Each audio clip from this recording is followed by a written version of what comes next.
But if it comes from over there, mortars. If it comes from over there, it's FA. Boom. There's splash. Splash out.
You don't have to take the trigger.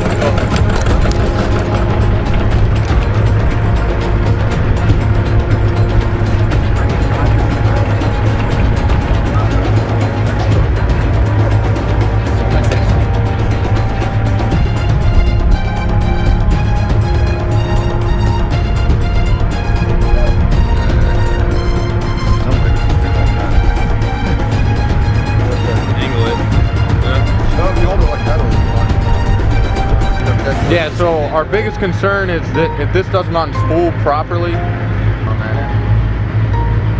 are you just going to tape it? I was just going to tape it in. Okay, just save the time there.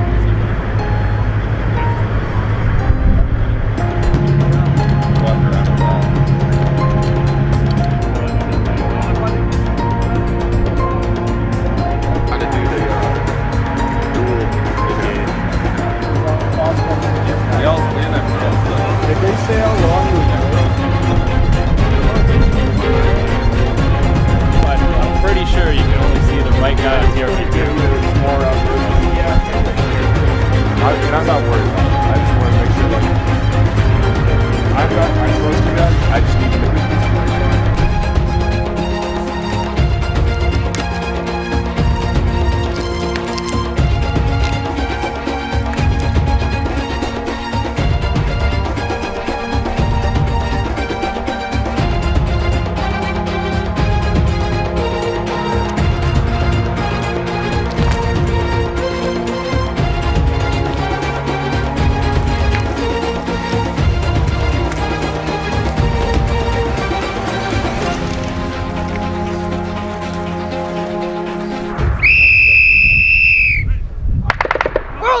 Last year, the Shiite paramilitary groups used Abrams tanks against Kurds in northern Iraq last fall, according to Kurdish officials, which led U.S. lawmakers to threaten to curtail military aid to Iraq. The Iraqi government had regained control of at least some of the tanks since October, the document said, while other media reports say they were all returned. When an Iraqi army offensive retook Kirkuk from control of the autonomous Kurdish regional government in October, following an independence referendum there, the Kurds complained that the Shiite militia had been operating the tanks. Senator John McCain, R.A.'s chairman of the Senate Armed Services Committee, condemned the use of equipment supplied for the anti-ISIS fight to attack the Kurds, long one of America's strongest allies in the region. Washington has approved sales to Iraq of more than $22 billion in arms and equipment for its military since 2005. The State Department has underwritten nearly $4 billion in financing since 2015 to help arm government forces, including the Kurdish forces in northern Iraq known as Peshmerga, for fighting ISIS. The challenges for the State and Defense Departments to account for the arms and equipment transferred to Iraq's military have grown since the fight to drive ISIS from Iraq, The Inspector General report said, Iraq has received nearly 150 Abrams tanks. In late 2014, after Iraq had lost several of the 63-ton vehicles to ISIS, Congress was notified of the possible sale of another 175. The heavy-duty Abrams, armed with a 120mm cannon and once touted as invincible thanks to its depleted uranium armor, replaced the M60 as America's main battle tank in the 1980s. In the 1990s, it was a star of the Gulf War, where it cut down Russian-made T-72 tanks. It's lost its unkillable status after its rear proved vulnerable to some roadside bombs and rocket-propelled grenades. It's also proven vulnerable to Russian-made Kornet anti-tank missiles, but it can still wreak havoc against its enemies.